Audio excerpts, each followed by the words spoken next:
Assalamualaikum warahmatullahi wabarakatuh. Shalom, salam sejahtera untuk kita semua. Om Swastiastu, Namo Buddhaya, salam kebajikan, salam Pancasila.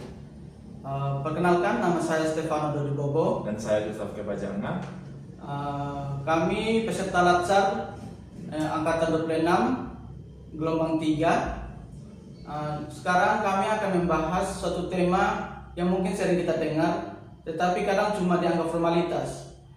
Kami bakal membahas tema yaitu meyakini Pancasila sebagai ideologi negara. Mungkin kedengarannya cukup berat ya.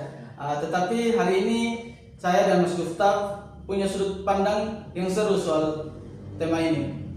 Selamat sore dan apa kabar Mas Gustaf? Sore Mas Dodi, puji Tuhan kabar baik. Seru juga nih bahas Pancasila. Kerasa lagi upacara bendera ya Mas Dodi. Oke Mas Gustaf, saya akan mungkin langsung to the point. Ya. Kita di tahun 2026 ini di tengah gempuran tren global, kenapa sih kita masih kekeh meyakini Pancasila? Kenapa kita nggak coba paham tentang suatu tren yang mungkin masih ada di luar sana? Pertanyaan bagus Mas Dodi. Kita bisa membayangkan Indonesia itu sebuah kapal besar yang isinya jutaan orang dengan latar belakang yang berbeda-beda. Ada yang religius, ada yang nasionalis, ada yang adatnya kuat, ada yang adatnya lemah. Kalau kapal ini tidak punya kompas yang disepakati bersama, pasti bakal berantem atau bakal bermusuhan. Lalu mau dibawa kemana arah kapal ini Mas Dodi? Jadi Pancasila ini adalah titik temunya ya? Betul sekali Mas Dodi. Pancasila itu istilahnya gentleman agreement. Dia tidak memihak satu golongan saja. Sila pertama ngasih pemahaman buat kita bahwa setiap orang harus spiritualitas. Tapi sila ketiga bilang berbeda-beda tetap satu jua. Tanpa keyakinan ini, Indonesia hanya sekedar nama di dalam peta, bukan sebuah bangsa yang solid Mas Dodi. Tapi untuk sekarang tantangannya terasa berbeda Mas Gustaf. Ya.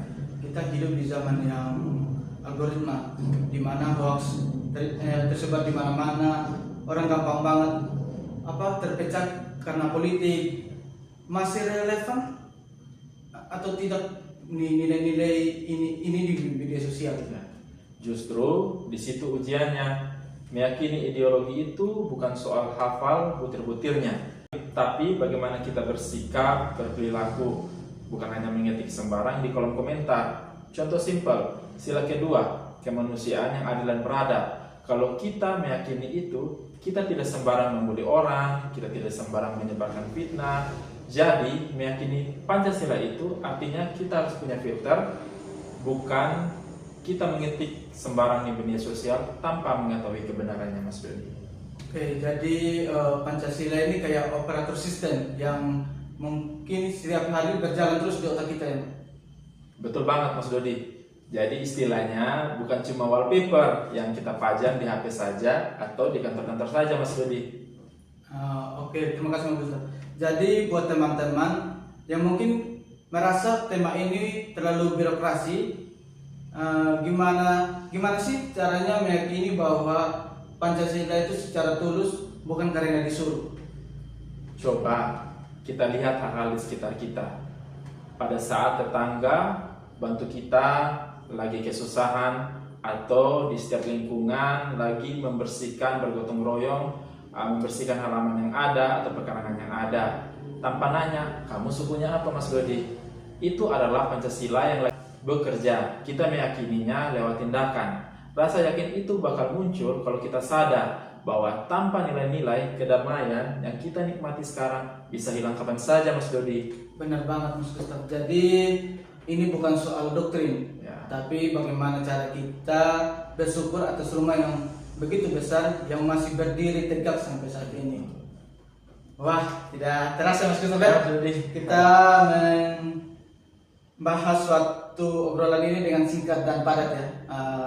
Intinya teman-teman, bagaimana meyakini Pancasila itu dengan cara kita menjaga kewarasan kita sebagai suatu bangsa, dan bagaimana kita menganggap bahwa nilai-nilai Pancasila itu sangat penting untuk suatu bangsa. Makasih banyak nih Mang Gustaf Ya. sudah mau mampir dan obrolannya cukup seru dan ternyata tidak terasa sangat padat dan jelas kita apa. Sama-sama Mas Dodi. Ingat ya teman-teman, Pancasila itu hidup kalau kita yang hidupkan Mas Dodi. Benar banget teman-teman. Oke, mungkin itu sekian dari penjelasan kami ini tentang tema hari ini, yaitu meyakini Pancasila sebagai ideologi negara. Oke, sampai ketemu di tugas-tugas dan podcast berikutnya. Saya Stefanio Dudi Bobo. Dan saya Gustaf Kepajangan. Kami pamit undur diri. Dan sampai jumpa lagi. Shalom dan Salam salam sejahtera sejahtera. untuk kita semua.